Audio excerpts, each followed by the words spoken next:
Let me use a farming analogy that I heard recently. In many places across the world, it's normal for shepherds to use fences to control the movement of sheep, to restrict their liberty.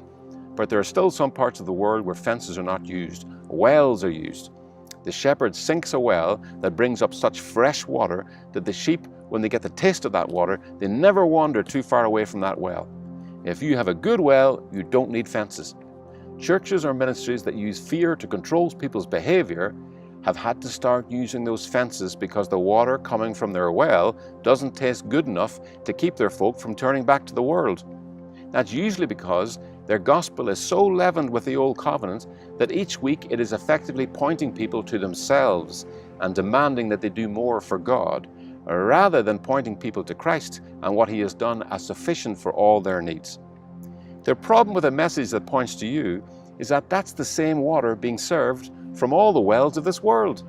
Monday to Saturday, this world is saying to people, your life doesn't measure up. You need to do more, earn more, achieve more, buy more, in order to save yourself from being separated from real life. And then they go to church on Sunday looking for living water, and they get the same earthly message, dressed up in scriptural clothes. It usually sounds like, here's 7 things you need to do to live the Christian life. The problem with always telling your children that they need to do better is that what they're actually hearing every week is, you're not good enough. You're not good enough. What that message does to believers is to speak to them as if Christ and Him crucified changed nothing, certainly not them.